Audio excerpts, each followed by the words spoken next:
Welcome Prince Institute, exercise 464 Sir Kailash Chandra. Ready? Start. Madam, it is my privilege to initiate a discussion on national housing policy in this August House. Food, clothing and shelter are recognized as basic necessities of life.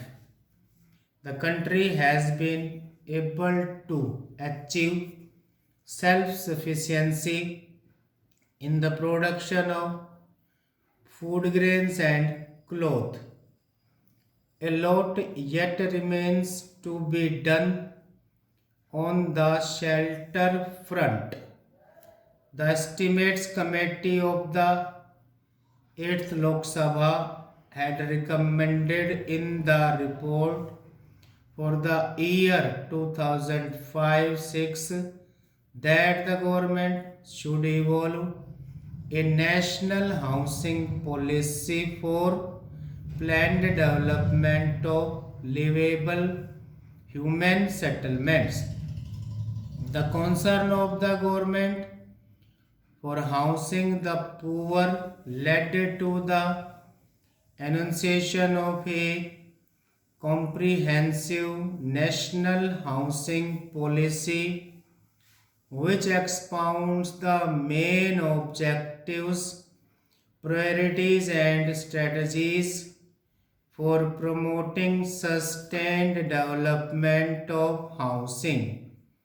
The national housing policy was formulated after taking into consideration the views and suggestions of the state governments, union territories, as well as certain institutions and expert bodies which have an abiding interest in the subject.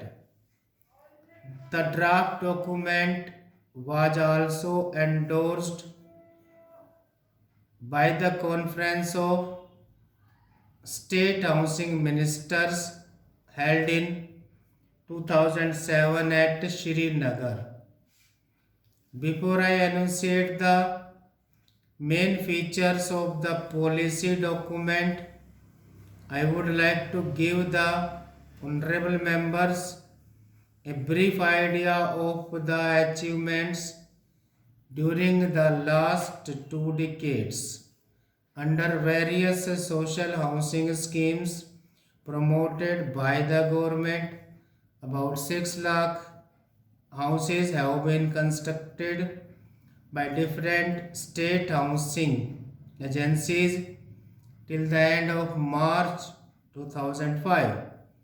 In addition to this, 1 lakh houses have been constructed for other income groups, 40,000 units for plantation workers, and over 6 lakh units in different cooperative housing societies. Under my ministry's directions, HUDCO has, since its inception, sanctioned over 5,600 schemes in almost all the states and union territories at a project cost of about rupees 4,600 crores till the end of October 2008. This will result in the construction of about 14 lakh dwelling units in urban areas and 15 lakh dwelling units in rural areas. The HUDCO has also been supporting the sites and services schemes on a large scale. Over 2 lakh developed plots will be provided as a result of HUDCO loans. So far, the finance institutions like LIC, GIC, and Unit Trust of India are also providing substantial funds annually for the construction of dwelling units. The policy document outlines the main goals to be achieved in housing by the turn of the century and states the basic objectives, priorities, and the main target groups which it intends to focus on. Appropriate strategies are envisaged for implementing and translating the policy into reality within a definite time frame. Needless to say, housing finance and availability of serviced land are the major desiderata of a quantum jump in housing. It is hoped that HUDCO and the recently established National Housing Bank will help in greater flow of funds for creation of new housing stock.